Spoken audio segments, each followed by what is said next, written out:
Should Carson Wentz be benched? Should Carson Wentz be benched? It's time to ask this question. It's time to ask it. It really is.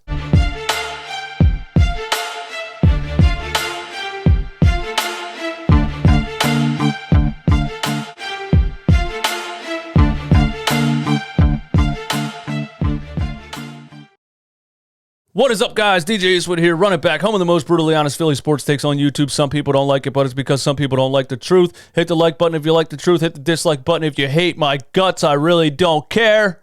Hit the subscribe button if you're brand new. I give you these episodes every single day for free. Oh, on my subscription. And don't forget to hit the notification bell so you don't miss out on any of the live streams because we have a blast in there. Let's get into this. Should Carson Wentz be benched? Here's the thing. The answer is yes, because you're 3-6-1.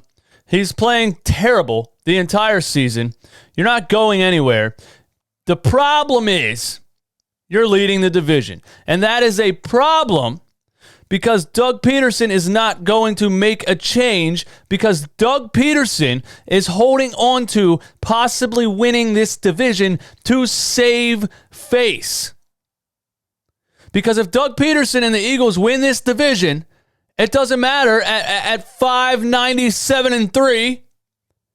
If they win this division, the Doug Pederson defenders will still exist, and they'll still post things like this. Oh, you want to fire your head coach, your Super Bowl winning head coach who won a Super Bowl and went to the playoffs 3 out of 4 years and won playoff games. You want to fire that winning coach because people that don't actually watch the games, people that don't actually analyze every play, people that don't actually watch from start to finish, you know, the people that put on The Masked Singer and then check the Eagles score and then go back and all they know is that Doug Pederson won a Super Bowl and he went to the playoffs and we're kind of good for like 5 years. They're all going to say that because winning the division on the surface will make you look like you had a good season. Anybody that's watched freaking 3 seconds of the Eagles this season knows they're having a horrendous season. But if he wins this division, it's going to save face. If they were in a good division, if the Philadelphia Eagles were in a good division, they would be last place at 3-6-1.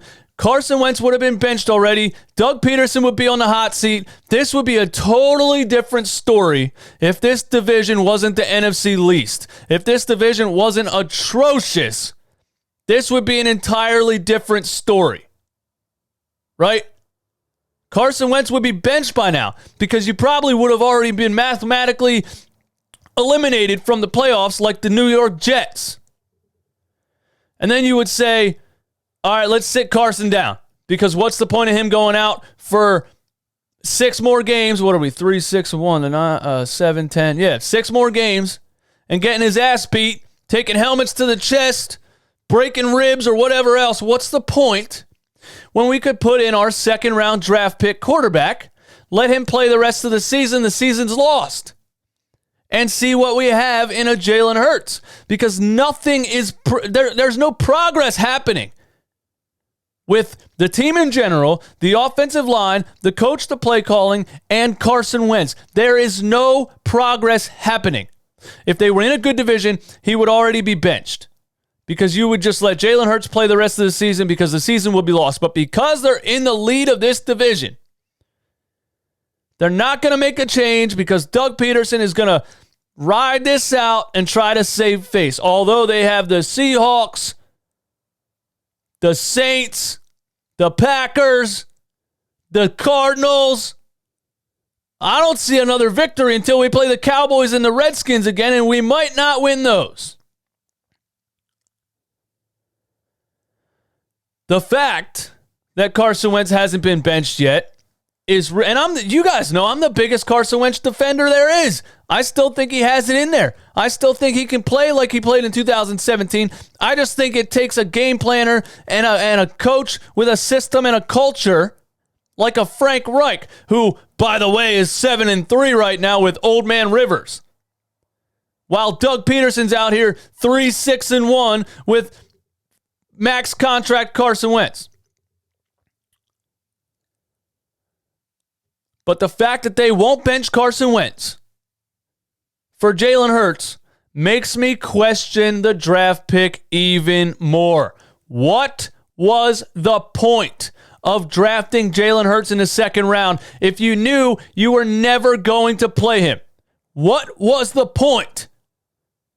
If you knew Carson Wentz was going to be your starting quarterback all season long, then why didn't you trade the pick to get CeeDee Lamb or draft a receiver in the second round or draft a linebacker?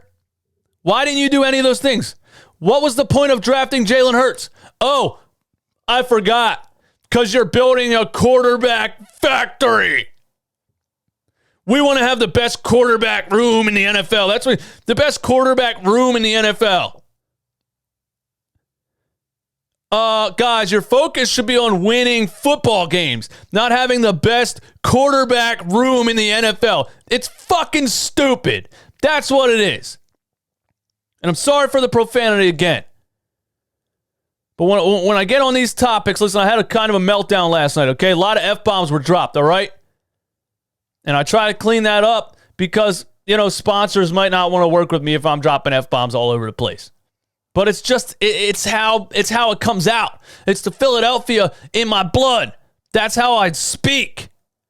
I had somebody comment one time and said, hey, dude, I really love your show, but I could really do without the profanity.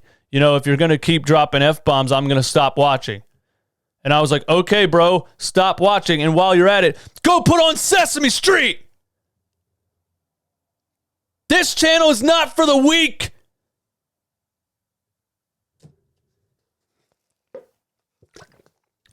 Now, where was I? What was the point of drafting Jalen Hurts? You could have got a wide receiver. You could have got a linebacker. You could have done all these things to help your starting team. You actually spent a second-round pick on a quarterback so you could run 3 plays a game, 3 read options a game? I thought it was stupid then because I was on the Carson Wentz wagon. But now that Carson Wentz is playing the way he's playing and this team is going nowhere, I'm ready to see Jalen Hurts. And we're not going to see him. So you wasted a second-round pick on somebody you planned on not playing at all, period. Even if your starting quarterback is literally statistically the worst in the NFL, you weren't going to play Jalen Hurts. So what was the point?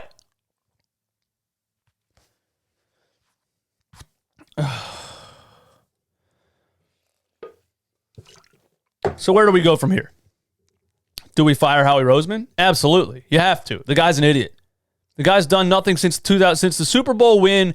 The team has gone entirely downhill because he tried to keep all the same players around. He paid 38-year-old Jason Peters more money. Fletcher Cox and Brandon Graham are getting older. Everybody's getting older. We're not getting younger. He overpaid everybody. Now you're looking at serious cap space issues. You have the second most expensive team in the NFL, and you're 3-6-1. Think about that for a second. It's been an absolute disaster. And then he neglects the linebacker position. He drafts a backup quarterback in the second round who he won't even put on the field. The guy rode out Mac Hollins and J.J. Arcega-Whiteside for how long? Only got Travis Fulgham because he got lucky. There's no plan. There's no plan for progress. You got to get rid of these guys. It just keeps going down. But if you get rid of Howie Roseman, I'm sorry, you got to get rid of Doug Pederson. And you got to get rid of, what the hell's his name? The offensive coordinator. You got to get rid of all 3 because you're not going to get an experienced GM to come in here if he doesn't get to pick his quarterback, if he doesn't get to pick his head coach and his quarterback coach. You're not going to get an experienced GM that has shown that he can do things in the NFL if he's not going to get to go hire the coach that he wants. If you're going to continue to give Doug Pederson all this power, play caller, play designer, offensive coordinator, the whole 9 because he won the Super Bowl and there's a statue, then you're not going to get a GM. So in my opinion, you got to fire all 3. Jim Schwartz got to go too. The defense is atrocious. You got to fire all 4 and bring in a whole new front office before it's too late. But if you know anything about Jeffrey Lurie, he is going to wait until it's too late. I personally don't want to see this team of coaches next season. I don't. It's insane how bad it is.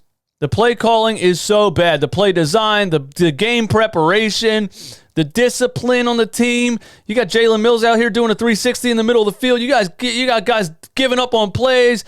You got wide receivers running different routes than the quarterback's looking for. There's no communication. It's so bad.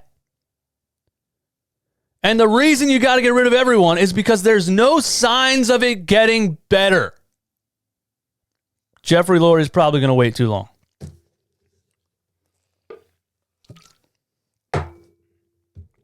Give me all your thoughts and opinions in the comments. My name is DJ Eastwood. This is Run It Back. Thank you for listening. Peace.